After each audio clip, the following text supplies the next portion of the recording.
blessed the government with a bigger mandate. In the second term, our government, under the leadership of Honorable Prime Minister, doubled down on its responsibilities to build a prosperous country with comprehensive development of all people and all regions.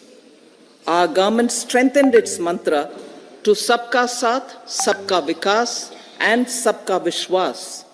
Our development philosophy covered all elements of inclusivity, namely social inclusivity through coverage of all strata of the society, and geographical inclusivity through development of all regions of the country.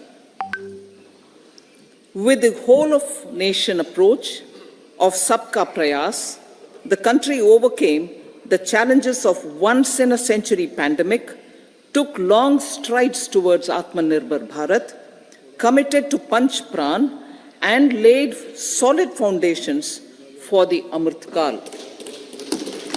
As a result, our young country has high aspirations, pride in its present, and hope and confidence for a bright future. We expect that our government, based on its stupendous work, will be blessed again by the people with a resounding mandate.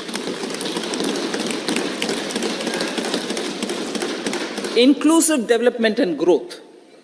Our humane and inclusive approach to development is a marked and deliberate departure from the earlier approach of provisioning up to village level. Development programs were thus provisioned.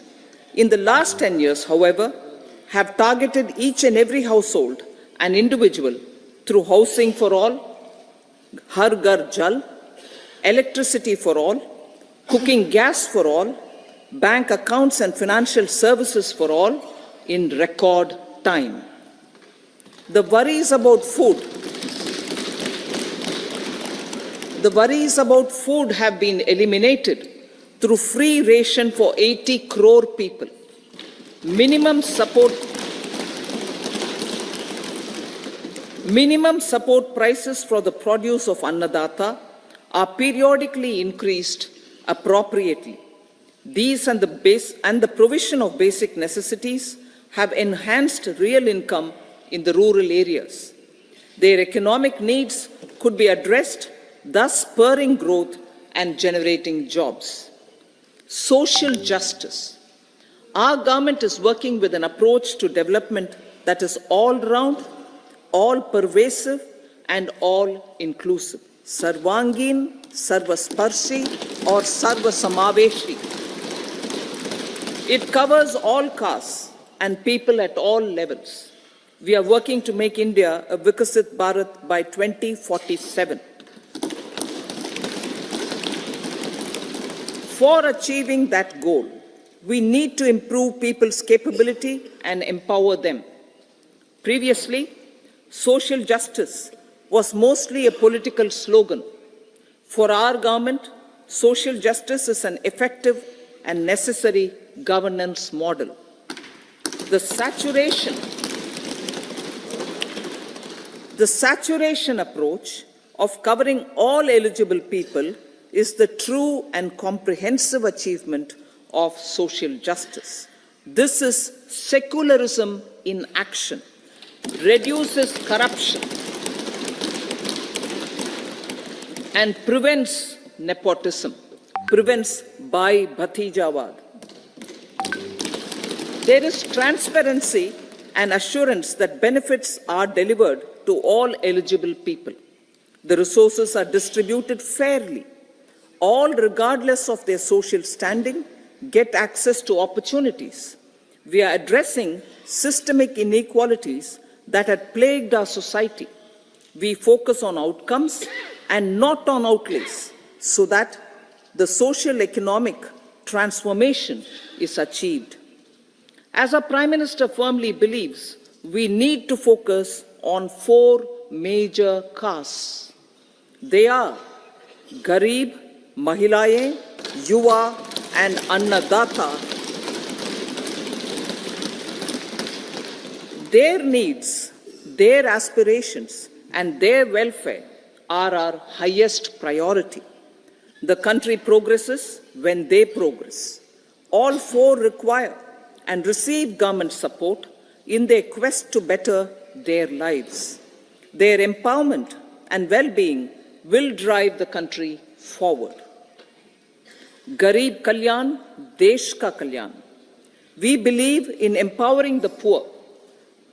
The earlier approach of tackling poverty through entitlements had resulted in very modest outcomes. When the poor became empowered partners in the development process, government's power to assist them also increases manifold. With the pursuit of Sabka Saath, in these 10 years, the government has assisted 25 crore people to get freedom from multi-dimensional poverty. Our government's efforts are now getting synergized with energy and passion of such empowered people. This is truly elevating them from poverty. Direct benefit transfer of 34 lakh crore rupees from the government using PM Jan Dhan accounts has led to savings of 2.7 lakh crores of rupees for the government. This savings has been realized through avoidance of leakages prevalent earlier. The savings have helped in providing more funds for Garib Kalyan.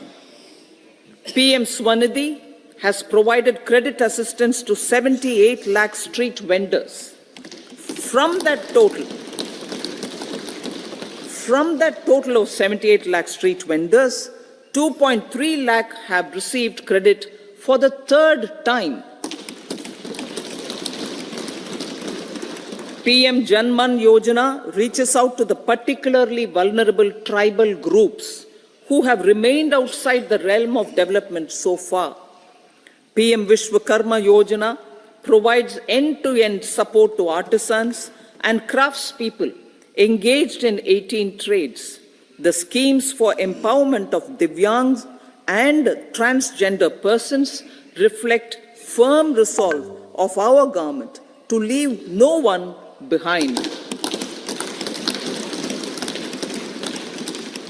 Welfare of Annadata. Farmers are our Annadata. Every year under PM Kisan Samman Yojana, direct financial assistance is provided to 11.8 crore farmers, including marginal and small farmers. Crop insurance is given to 4 crore farmers under PM Fasal Bima Yojana.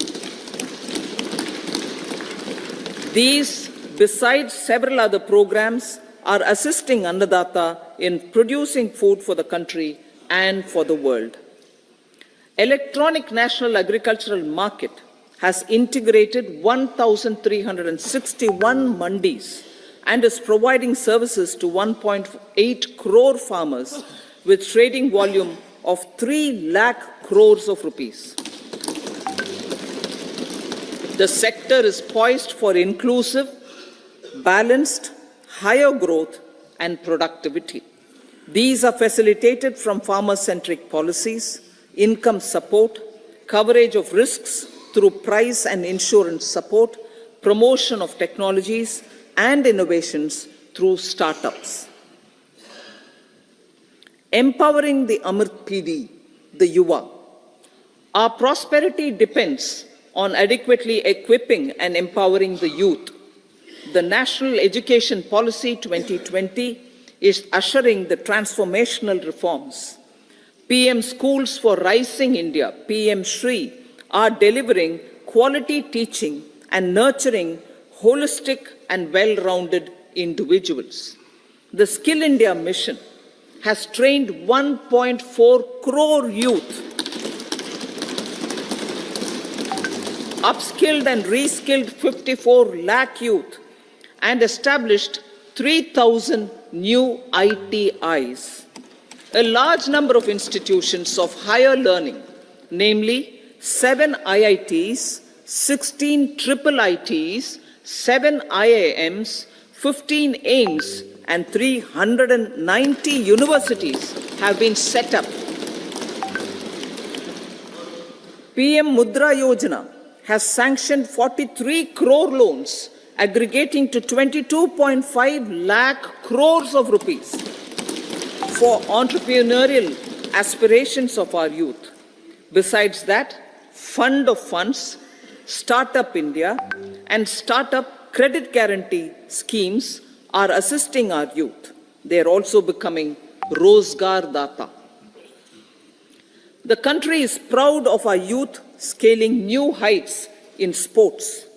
The highest ever medal tally in Asian Games and Asian Para Games in 2023 reflects a high confidence level.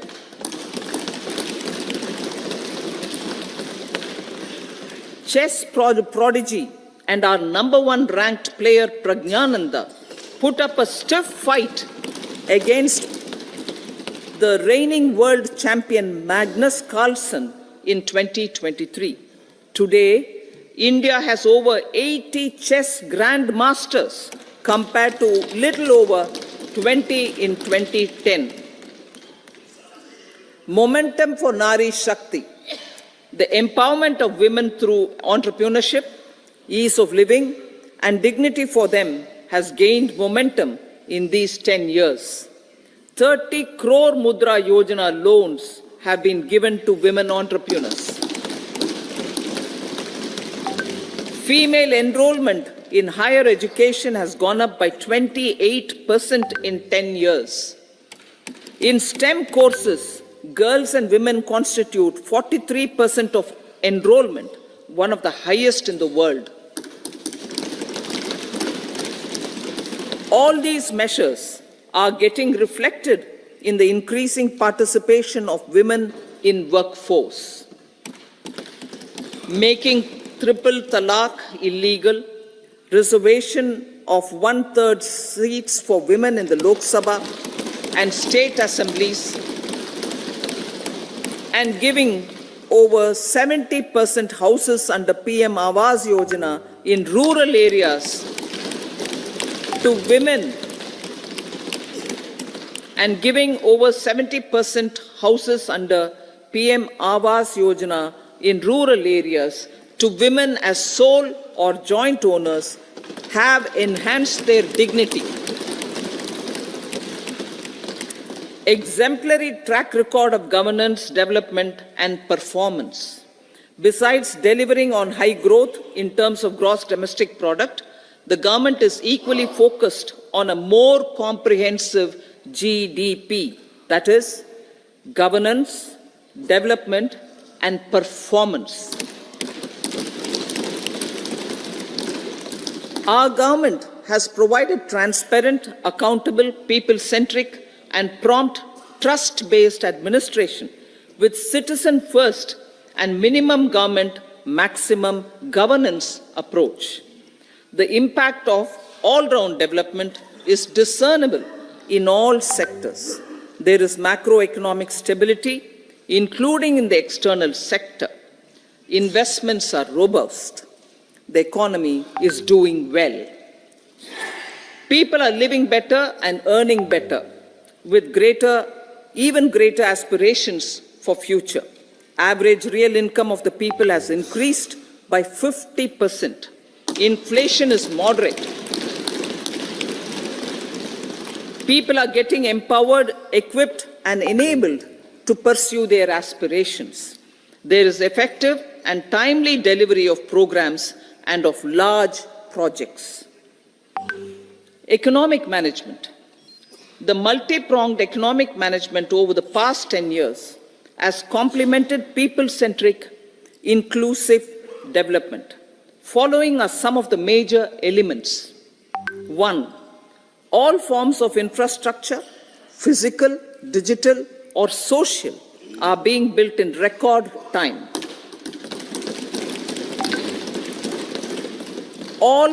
Number 2, all parts of the country are becoming active participants in economic growth. Number 3, digital public infrastructure, a new factor of production, as if in the 21st century is instrumental in formalization of the economy. Number 4, goods and services tax has enabled one nation, one market, one tax. Tax reforms have led to deepening and widening of tax base. Number 5, strengthening of the financial sector has helped in making savings, credit, and investments more efficient. Number 6, GIFT, IFSC, and the Unified Regulatory Authority, IFSCA, are creating a robust gateway for global capital and financial services for the economy. Number 7, proactive inflation management has helped keep inflation within the policy band. Now, the global context, Honorable Speaker, sir. Geopolitically, global affairs are becoming more complex and challenging with wars and conflicts. Globalization is being redefined with reshoring and friendshoring, disruption and fragmentation of supply chains, and competition for critical minerals and technologies. A new world order is emerging after the COVID pandemic. India assumed the G20 presidency during very difficult times for the world.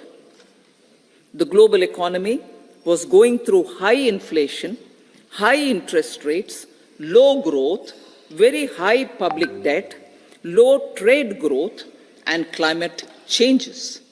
The pandemic has led to a crisis of food, fertilizer, fuel, and finances for the world, while India successfully navigated its way. The country showed the way forward and built consensus on solutions for those global problems. The recently announced India-Middle East-Europe economic corridor is a strategic and economic game changer for India and others. In the words of Honorable Prime Minister, the corridor, and I quote, will become the basis of world trade for hundreds of years to come, and history will remember that this corridor was initiated on Indian soil, unquote. Vision for Vikasit Bharat. Our vision for Vikasit Bharat is that of prosperous Bharat in harmony with nature, with modern infrastructure, and providing opportunities for all citizens and all regions to reach their potential. With confidence arising from strong and exemplary track record of performance and progress, earning Sabka Vishwas, the next 5 years will be years of unprecedented development and golden moments to realize the dream of developed India by 2047. The trinity of demography, democracy, and diversity, backed by Sabka Prayas, has the potential to fulfill aspirations of every Indian. As Honorable Prime Minister in his Independence Day address to the nation mentioned, I quote, "There is no dearth of opportunities, as many opportunities as we want. The country is capable of creating more opportunities. Sky is the limit," unquote. Strategy for Amrit Kal. Our government will adopt economic policies that foster and sustain growth, facilitate inclusive and sustainable development, improve productivity, create opportunities for all, help them enhance their capabilities, and contribute to generation of resources to power investments and fulfill aspirations. Guided by the principle, reform, perform, and transform, the government will take up next generation reforms and build consensus with the states and stakeholders for effective implementation. It is an important policy priority for our government to ensure timely and adequate finances, relevant technologies, and appropriate training for the micro, small, and medium enterprises, MSMEs, to grow and also compete globally. Orienting the regulatory environment to facilitate their growth will be an important element of this policy mix.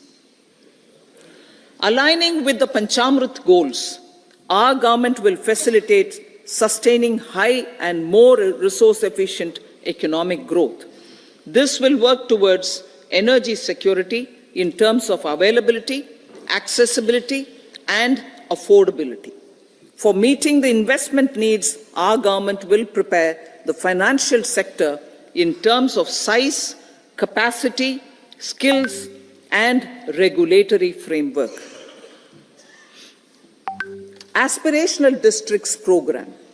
Our government stands ready to assist the states in faster development of aspirational districts and blocks, including generation of ample economic opportunities. Development of the East. Our government will pay utmost attention to make the eastern region and its people a powerful driver of India's growth.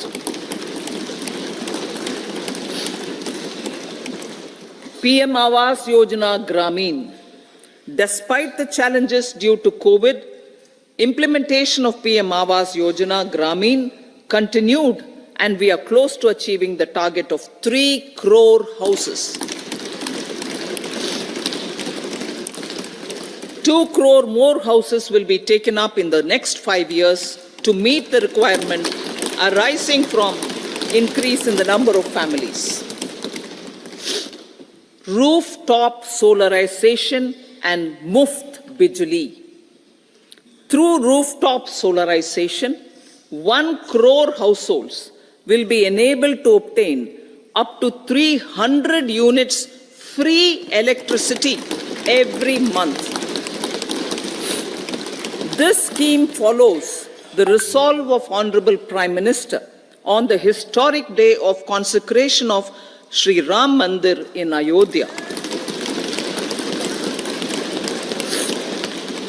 Following benefits are expected.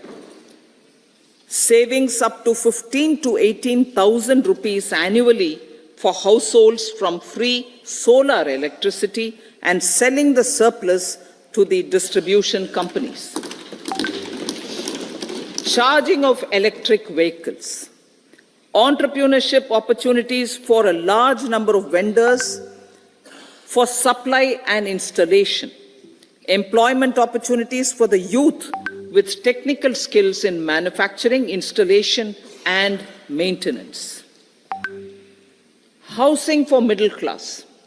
Our government will launch a scheme to help deserving sections of the middle class, and I quote from Honorable Prime Minister's words, living in rented houses or slums or chawls and unauthorized colonies, unquote, to buy or build their own houses. Medical colleges. Several youth are ambitious to get qualified as doctors.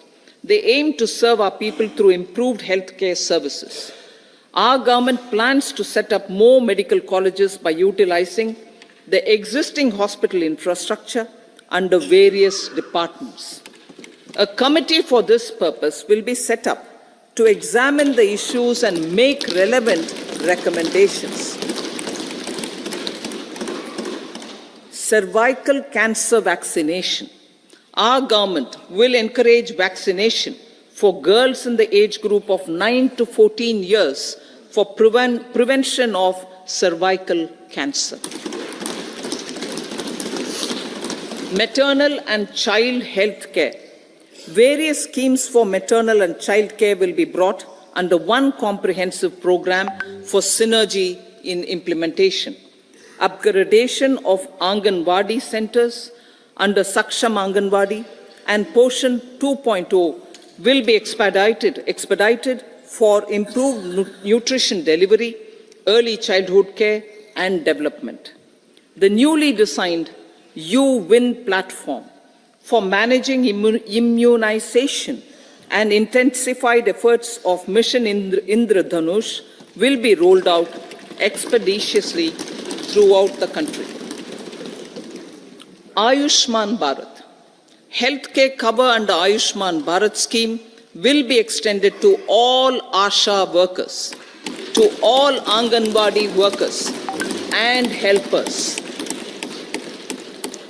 Agriculture and food processing. The efforts of value addition in agriculture sector and boosting farmers' incomes will be stepped up. Pradhan Mantri Kisan Sampada Yojana has benefited 38 lakh farmers and generated 10 lakh employment. Pradhan Mantri Formalization of Micro Food Processing Enterprises Yojana has assisted 2.4 lakh SHGs and 60,000 individuals with credit linkages. Other schemes are complementing the efforts for reducing post-harvest losses and improving productivity and incomes. For ensuring faster growth of the sector, our government will further promote private and public investment in post-harvest activities, including aggregation, modern storage, efficient supply chains, primary and secondary processing and marketing and branding. Nano DAP. After the successful adoption of nano urea, application of nano DAP on various crops will be expanded in all agroclimatic zones. Atmanirbhar Oil Seeds Abhiyan.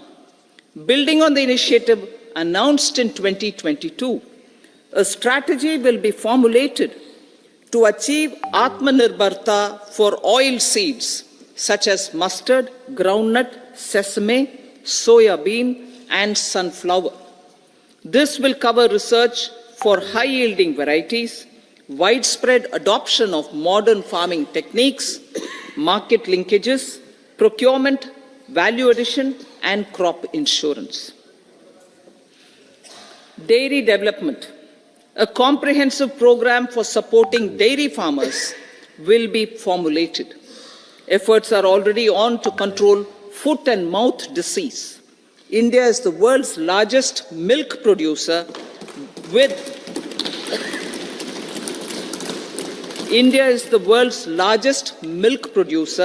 but with low productivity of milch animals.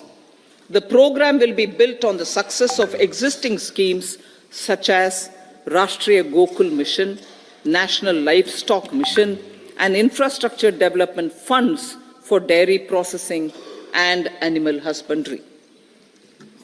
Matsya Sampada.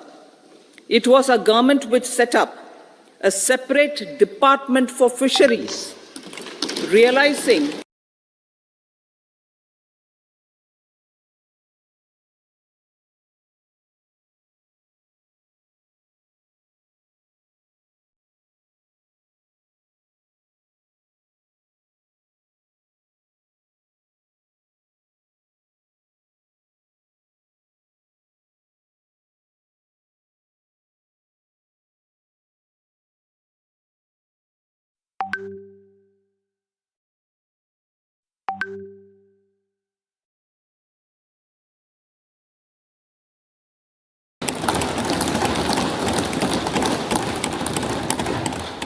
technological changes, new age technologies and data are changing the lives of people and businesses. They are also enabling new economic opportunities and facilitating provision of high-quality services at affordable prices for all, including those at the bottom of the pyramid. Opportunities for India at the global level are expanding. India is showing solutions through innovation and entrepreneurship of its people. Research and innovation for catalyzing growth, employment, and development. Prime Minister Lal Bahadur Shastri gave the slogan of Jai Jawan, Jai Kisan. Prime Minister Atal Bihari Vajpayee ji made that Jai Jawan, Jai Kisan, Jai Vigyan. Prime Minister Modi has furthered that to Jai Jawan, Jai Kisan, Jai Vigyan and Jai Anusandhan, as innovation is the foundation of development. For our tech-savvy youth, this will be a golden era. A corpus of 1 lakh crore rupees will be established with 50-year interest-free loan provided. The corpus will provide long-term financing or refinancing with long tenors and low and or nil. I repeat that sentence. The corpus will provide long-term financing or refinancing with long tenors and low or nil interest rates. This will encourage the private sector to scale up research and innovation significantly in sunrise domains. We need to have programs that combine the powers of our youth and technology. A new scheme will be launched for strengthening deep tech technologies for defense purposes and expediting Atmanirbharta. Infrastructure development. Building on the massive tripling of the capital expenditure outlay in the past 4 years, resulting in huge multiplier impact on economic growth and employment creation, the outlay for the next year is being increased by 11.1% to 11,111 crore rupees. This would be 3.4% of our GDP. Railways. 3 major railway corridor programs will be implemented. These are energy, mineral and cement corridor. Number 2, port connectivity corridors. And number 3, high traffic density corridors. The projects have been identified under the PM Gati Shakti for enabling multimodal connectivity. They will improve logistics efficiency and reduce cost.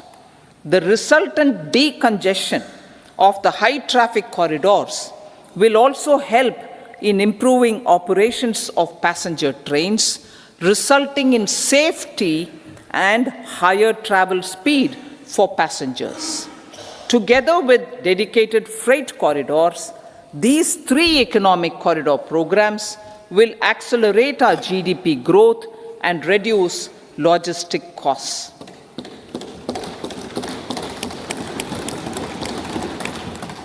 40,000 normal rail bogies will be converted to Vande Bharat standards to enhance safety, convenience, and comfort of passengers.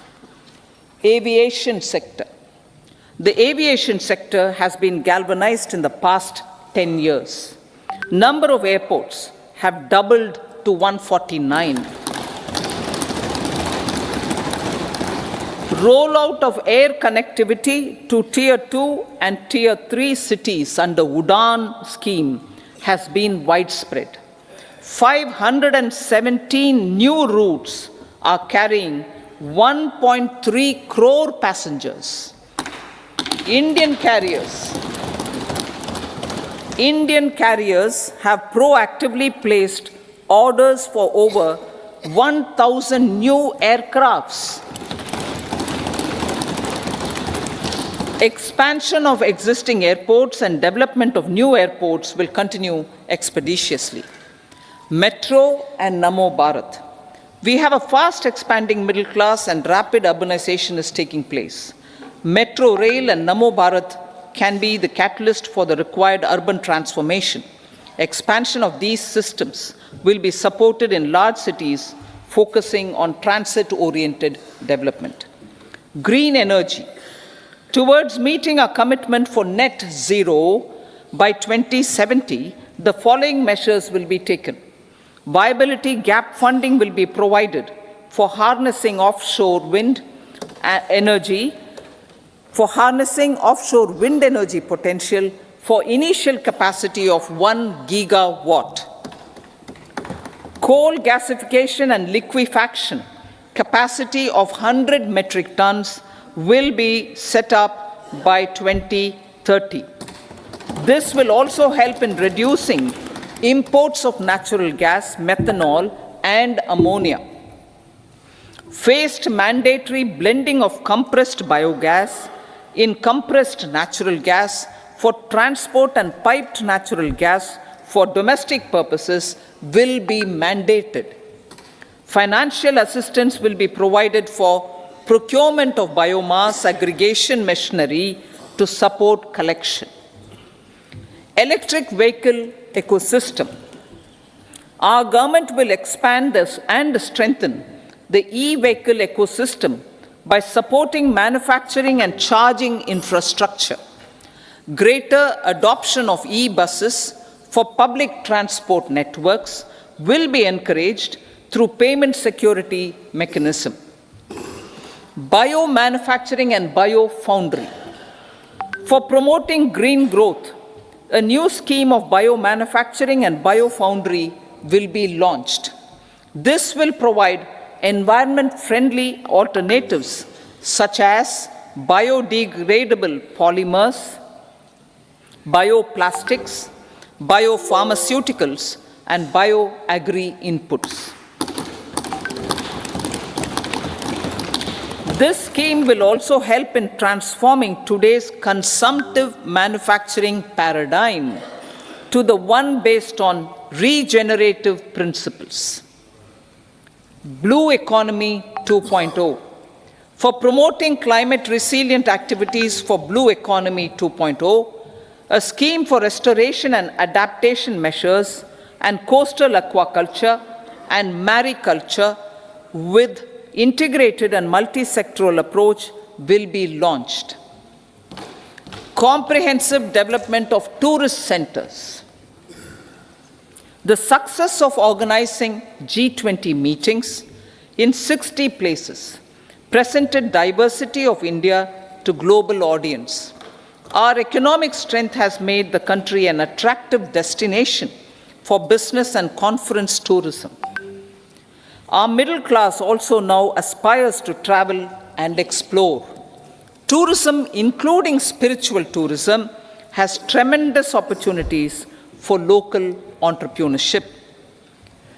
States will be encouraged to take up comprehensive development of iconic tourist centers, branding and marketing them at global scale.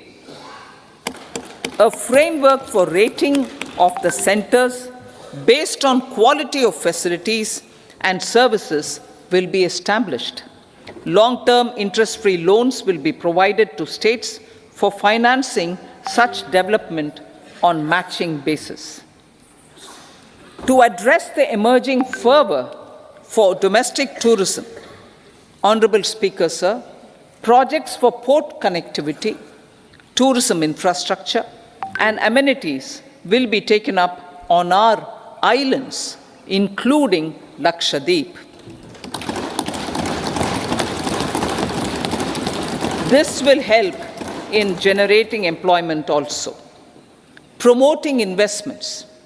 The FDI inflow during 2014 to 23 was $596 billion, marking a golden era. That is twice the inflow during 2005 to 14.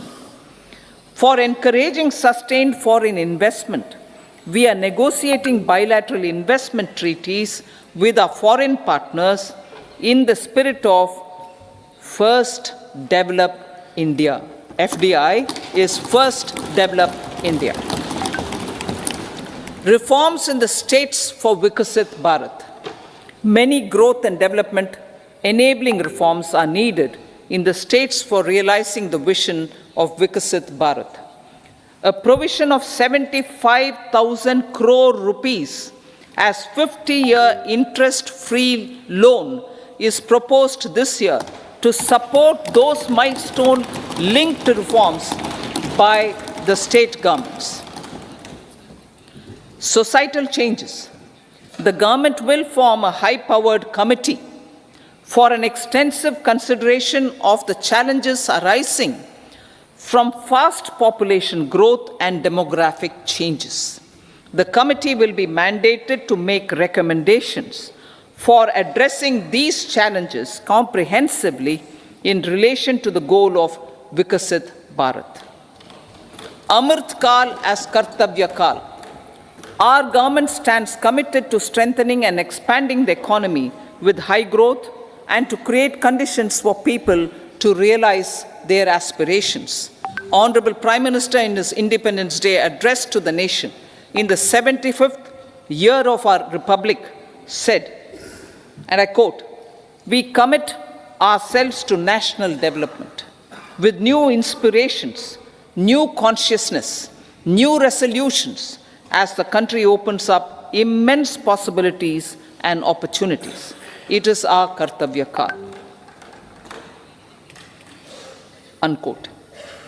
Every challenge of the pre-2014 era was overcome through our economic management and our governance. These have placed the country on a resolute path of sustained high growth. This has been possible through right policies, true intentions, and appropriate decisions. In the full budget in July, Honorable Speaker, our government will present a detailed roadmap for our pursuit of Vikasit Bharat.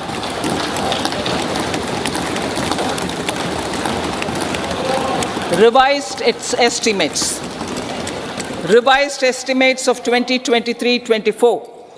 The revised estimate of the total receipts other than borrowings is 27.56 lakh crores of rupees, of which the tax receipts are 23.24 lakh crore rupees.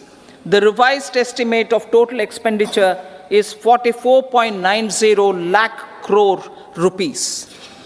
The revenue receipts at 30.03 lakh crore rupees are expected to be higher than the budget estimate, reflecting strong growth momentum and formalization in the economy. The revised estimate of the fiscal deficit is 5.8% of GDP, improving on the budget estimate, notwithstanding moderation in the nominal growth estimates. Budget estimates for 2024-25. Coming to the year 2024-25, the total receipts other than borrowings and total expenditure are estimated at 30.80 and 47.66 lakh crore rupees respectively. The tax receipts are estimated at 26.02 lakh crore rupees. The scheme of 50-year interest-free loan for capital expenditure to states will be continued this year with an outlay of 1.3 lakh crore rupees. We continue on the path of fiscal consolidation, as announced in my budget speech of 2021-22, to reduce fiscal deficit below 4.5% by 25-26. The fiscal deficit in 2024-25 is estimated to be 5.1% of GDP, adhering to that path. So the gross and net market borrowings through dated securities during 24-25 are estimated at 14.13 lakh crore rupees and 11.75 lakh crore respectively. Both will be less than that in 23-24. Now that the private investments are happening at scale, the lower borrowings by the central government will facilitate larger availability of credit for the private sector. Vote on account.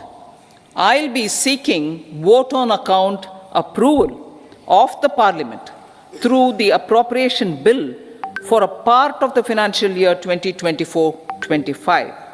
I will now move to Part B. Honorable Speaker, sir, over the last 10 years, the direct tax collections have more than trebled and the return filers swelled 2.4 times. I would like to assure the taxpayers that their contributions have been used wisely for the development of the country and welfare of its people. I appreciate the taxpayers for their continued support.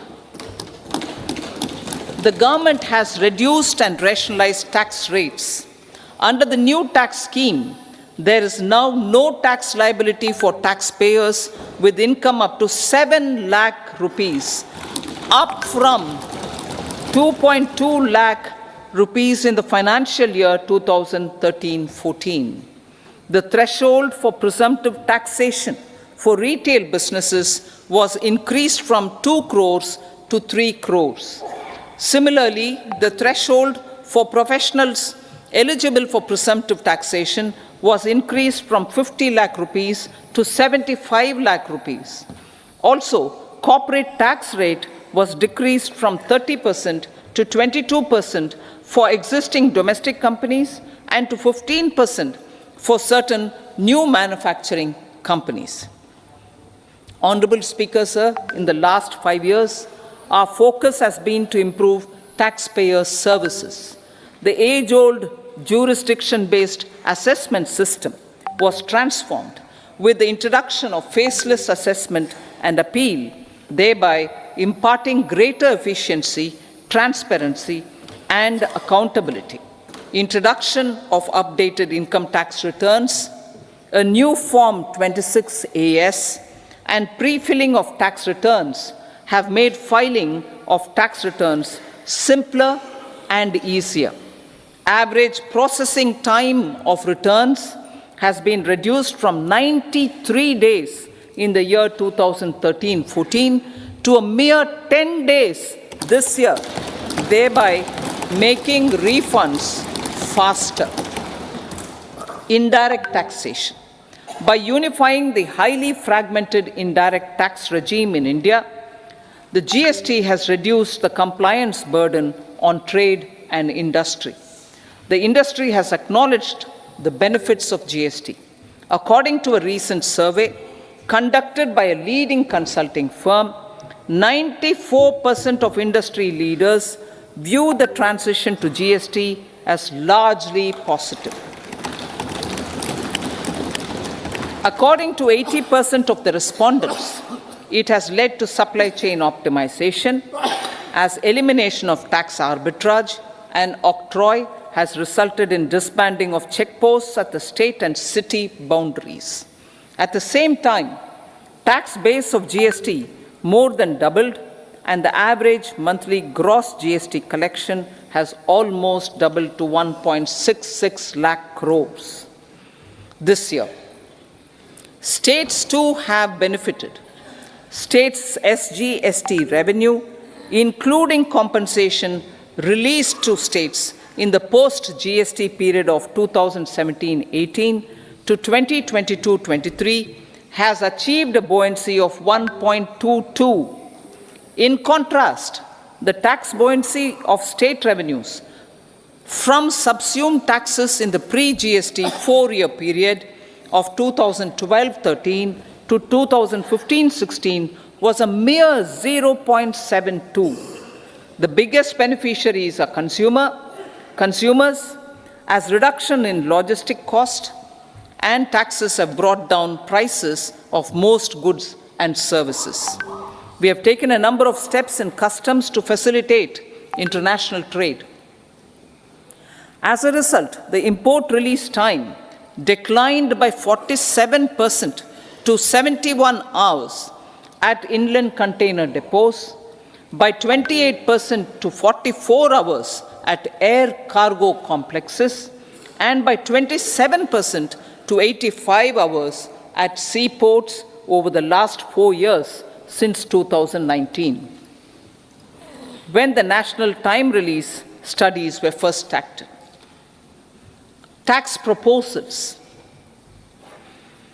As for tax proposals, in keeping with the convention, I do not propose to make any changes relating to taxation and propose to retain the same tax rates for direct and indirect taxes, including import duties.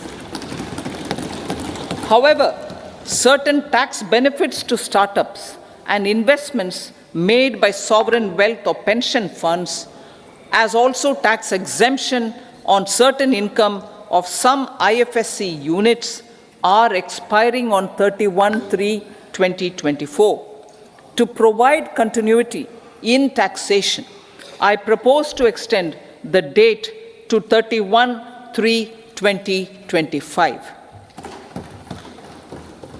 Moreover, in line with our government's vision to improve ease of living and ease of doing business, I wish to make an announcement to improve taxpayers' services.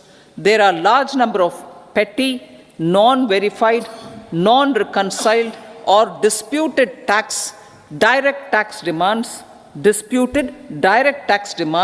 many of them dating as far back as 1962, which continue to remain on the books, causing anxiety to honest taxpayers and hindering refunds of subsequent years. Honorable Speaker, sir, I propose to withdraw such outstanding direct tax demands up to 25,000 rupees pertaining to the period up to financial year 2009-10 and up to 10,000 rupees for financial years 2010-11 to 2014-15. This is expected to benefit about 1 crore taxpayers. 1 crore taxpayers would benefit out of this. Economy then and now. In 2014, when our government assumed the reins, the responsibility to mend the economy step by step and to put the governance systems in order was enormous. The need of the hour was to give hope to the people, to attract investments, and to build support for the much-needed reforms. The government did that successfully, following a strong belief of nation first. The crisis of those years has been overcome, and the economy has been put firmly on a high, sustainable growth path with all-round development. It is now appropriate to look at where we were then. I repeat, it is now appropriate to look at where we were then till 2014 and where we are now, only for the purpose of drawing lessons from the mismanagement of those years. The government will lay a white paper on table of the House.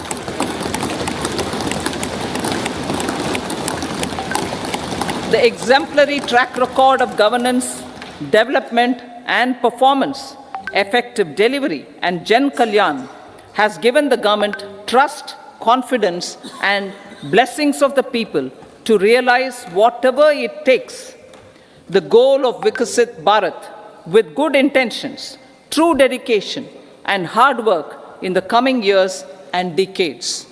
With this, Honorable Speaker, I commend the interim budget to this august House. Jai Hind.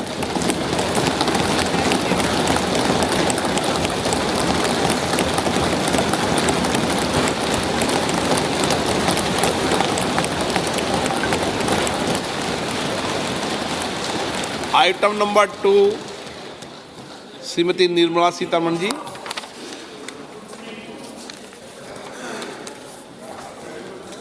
So, with your permission, I rise to lay on the table the following statements under Section 3(1) of the Fiscal Responsibility and Budget Management Act 2003, Medium-Term Fiscal Policy cum Fiscal Policy Strategy Statement and Macroeconomic Frame for leave to introduce the Finance Bill 2024. प्रश्न ये है कि विधेयक को पुनर्स्थापित करने की अनुमति प्रदान की जाए। जो सदस्य इसके पक्ष में हाँ कहें, जो सदस्य विरोध में ना कहें। मेरे विचार में निर्णय हाँ वालों के पक्ष हुआ, हाँ वालों के पक्ष हुआ। माननीय मंत्री जी विधेयक को पुरस्तापित करें। Sir, I introduce the bill. सभा की कार्रवाई शुक्रवार दिनांक 2 फरवरी 2024 को प्राप्त 11 बजे तक के लिए स्थगित।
मेरे प्यारे देशवासियों, आज का ये बजट